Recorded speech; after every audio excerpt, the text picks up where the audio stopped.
মাতৰ ৰজন জনাইছে এতিয়া ৰাজ্যৰ চৌপাত ইয়াৰ ব্যতিক্ৰম নহয় টিংখাঙৰ ভিন্ন প্ৰান্তত এতিয়া এনেদৰে ৰঙালী বিহুক আদৰিবলৈ ব্যাপক ধৰণে প্ৰস্তুতি চলিছে আৰু মই বৰ্তমান উপস্থিত আছো টিংখাঙৰ মাহমৰাৰ কৃষ্টি ৰংময় বিহু দলটিও ইতিমধ্যে ৰঙালী আদৰিবলৈ এক আখৰাত ব্যস্ত হৈ পৰিছে। মাহমৰাৰ যি প্ৰাথমিক বিদ্যালয় খেলপথাৰত এনেদৰে আখৰাত ব্যস্ত হৈ পৰিছে। মই ইয়াৰ কিছু দৃশ্য ND24 দৰ্শকসকলক দেখুৱাই লৈছো।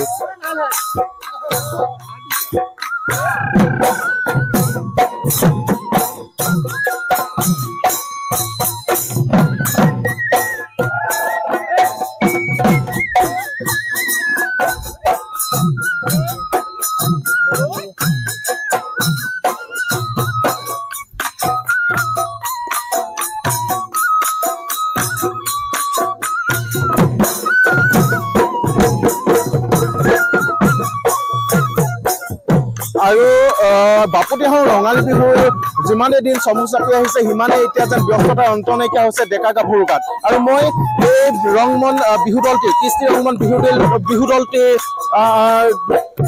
দলটিৰ কিছু লোক আছে, মই তেখেতৰ পৰা কিছু কথা জানিব বিচাৰিম।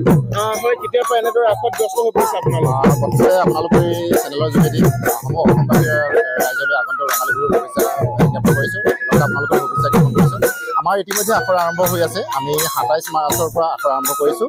ইতিমধ্যে আমাৰ পূৰ্ণগতিত আখৰা চলি আছে আৰু আমি আচলতে মঞ্চ আৰু চোতালৰ কাৰণে সাজু হৈছোঁ, যিহেতু আমি প্ৰতিযোগিতা নকৰোঁ। আৰু আমি 5টা বৰ্ষ অতিক্ৰম কৰিছোঁ, 5ম বৰ্ষত আমি ভৰি দিছোঁ। আৰু আমি আশা কৰিছোঁ আমাৰ বিহু দলটিয়ে এই অসমৰ বিভিন্ন প্ৰান্তত য'ত য'ত আমি আমন্ত্ৰণ পাওঁ তেওঁলোকৰ অনুষ্ঠানত আমি গৈ আমাৰ বিহু প্ৰদৰ্শন কৰিম, আমাৰ কৃষ্টি সংস্কৃতি আমি ৰক্ষা কৰিবলৈ চেষ্টা কৰিবলৈ। যিহেতু আপুনি উল্লেখ কৰিলে 5টা বছৰ অতিক্ৰম কৰিছে, ৰাইজৰ সঁহাৰি কেনেকুৱা পাইছিলে? আচলতে খুব ধুনীয়া সঁহাৰি আৰু আমাৰ বিহুৱা বিহুৱতীসকলে বিভিন্ন কষ্ট কৰিছে। আচলতে বিভিন্ন প্ৰান্তৰ পৰা আছে, আমাৰ ধৰক টিংখাঙৰ আছে, দলিয়াজনৰ আছে, মৰাণ, চৰাইদেউ, বিভিন্ন প্ৰান্তৰ পৰা আমাৰ বিহুৱা বিহুৱতীসকলে একত্ৰিত কৰি আমি বিহুটো কৰি আছোঁ কৃষ্টি ৰংমন বিহু দলে।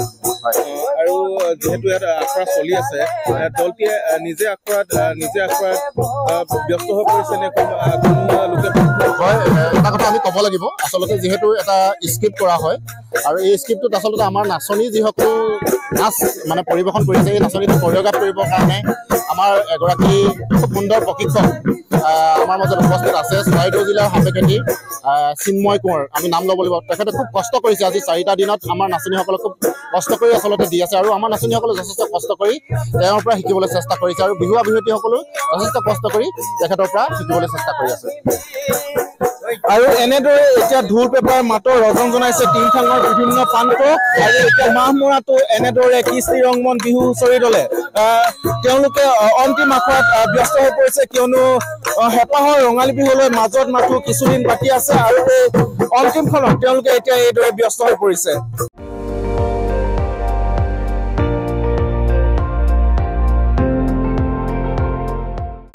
আপুনি চাই আছে ND24 সৰ্বশ্ৰেষ্ঠ নহয় সৰ্বোত্তমৰ দৌৰ।